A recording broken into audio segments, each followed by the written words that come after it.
Bonjour, bienvenue sur Jésus Africa Money dans l'invité avec Philippe Simo.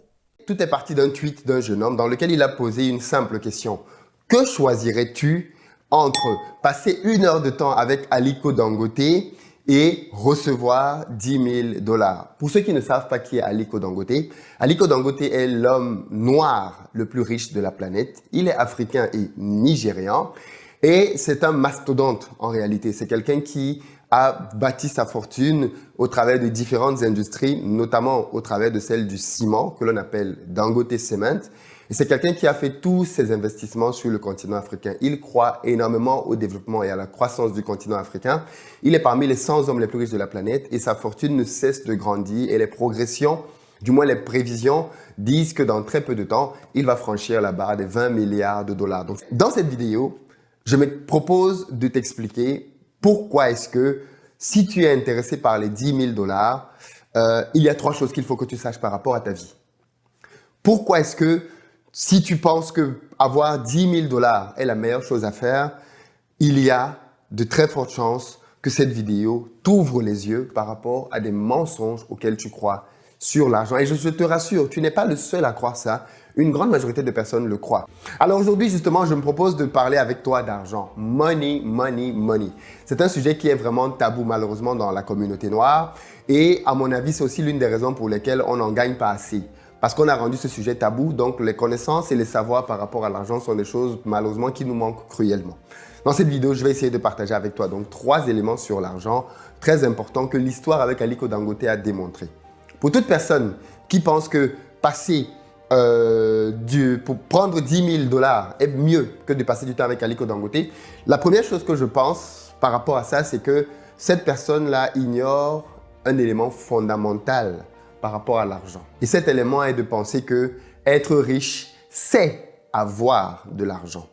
Malheureusement, cette idée-là nous colle à la peau, de penser que quelqu'un de riche, c'est quelqu'un qui a de l'argent dans son compte en banque. Et donc, à partir de ce moment-là, on a le sentiment que pour devenir riche, ce que je dois faire, c'est avoir de l'argent. Et donc, du coup, ça pousse les gens à courir après l'argent. Or, la réalité est que quelqu'un qui est riche, ce n'est pas quelqu'un qui a de l'argent dans son compte en banque. Non, c'est faux. Il faut arrêter de penser ça. Quelqu'un qui est riche, c'est quelqu'un qui sait comment gagner, gérer et multiplier l'argent. Comment gagner, gérer et multiplier de l'argent. Quelqu'un de riche, c'est quelqu'un qui a en lui un certain nombre de connaissances, un certain nombre d'habitudes et une certaine manière de voir le monde, un mindset. Sans ces éléments-là, on peut te donner tout l'argent du monde, tu n'en feras rien. Tu vas les prendre, tu vas aller les mettre dans des projets. Voilà pourquoi est-ce que beaucoup de gens d'ailleurs ont plein d'histoires négatives quand ils te parlent de leur vie. Parce que ne sachant pas comment gérer ni multiplier l'argent, ils sont partis se lancer dans plein d'affaires et soit se sont fait arnaquer, soit ont lamenteusement échoué et se sont découragés derrière. La vérité par rapport à ça, mais vraiment qu'il faut que tu retiennes, c'est il faut que je devienne quelqu'un qui est riche. Et donc, ça veut dire bien évidemment que tu vas changer de l'intérieur. Et c'est parce que tu as changé de l'intérieur que le résultat dans ton compte bancaire va se faire ressentir mois après mois, année après année. Deuxième erreur, deuxième mensonge auquel ces personnes-là croient, c'est la gratification immédiate. Ces gens-là, ce sont les partisans d'une philosophie qui dit « vivons maintenant parce qu'on ne sait pas ce qui va se passer demain. Vivons maintenant parce qu'on va peut-être mourir demain. » Et pourtant, beaucoup d'entre eux se retrouvent encore là demain. Le problème, c'est qu'ils n'ont plus rien puisqu'ils ont tout mangé hier. La satisfaction immédiate, le désir de vouloir bénéficier des choses tout de suite est l'un des plus gros pièges dans lesquels les personnes pauvres tombent.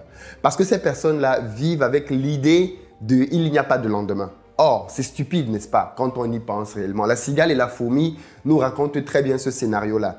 Il y a toujours un lendemain. Même si ce n'est pas toi qui vas le voir, tes enfants, ta famille, ta génération suivante verra ce lendemain-là. Donc, il y a toujours quelqu'un qui verra demain.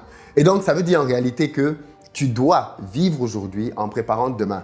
Attention, je ne suis pas en train de dire qu'il faut se priver de tout parce qu'il y a aussi bien évidemment des gens qui aiment voir les extrêmes.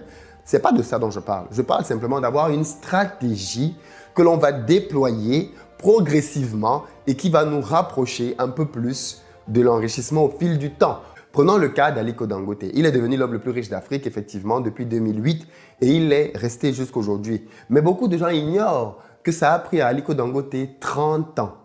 30 ans pour devenir l'homme le plus riche d'Afrique. Et Aliko Dangote est parti avec un emprunt de 3 500 $ dans les années 70. 3 500 $.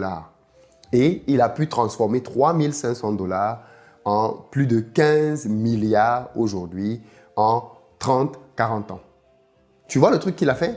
Il a transformé ça, mais au fil des années, tu vois. Il n'a pas dit « j'ai 3 500 $ et il faut que je m'achète le prochain costume parce qu'on ne sait jamais, je ne serai peut-être plus là. » S'il avait raisonné comme ça, c'est vrai, il serait toujours vivant probablement, mais il ne serait pas l'homme qu'il est devenu et il n'aurait pas eu l'impact qu'il est en train d'avoir tout au long de sa vie. Et puis le troisième mensonge dans lequel je vois aussi beaucoup de gens, c'est l'inaction.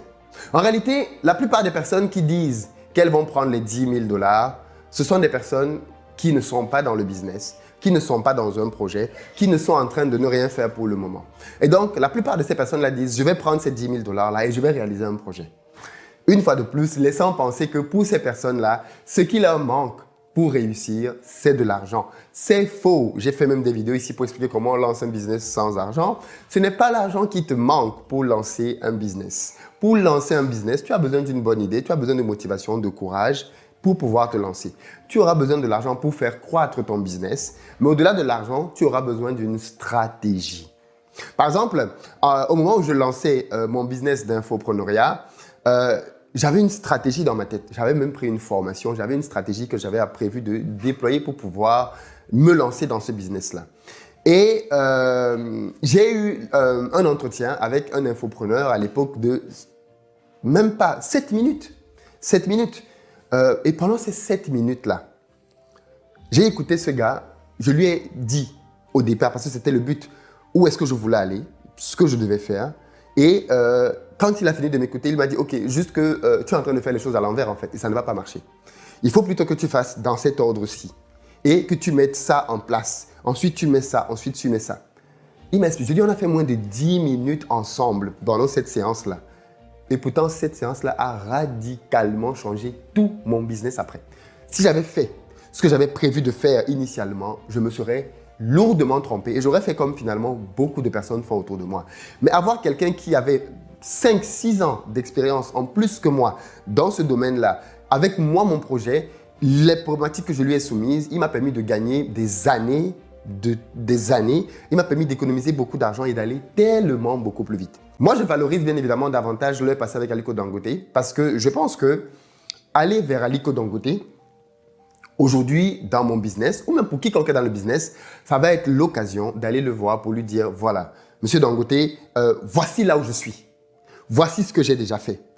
Qu'est-ce que vous me conseillez de faire pour grandir et aller vers quelque chose d'exponentiel?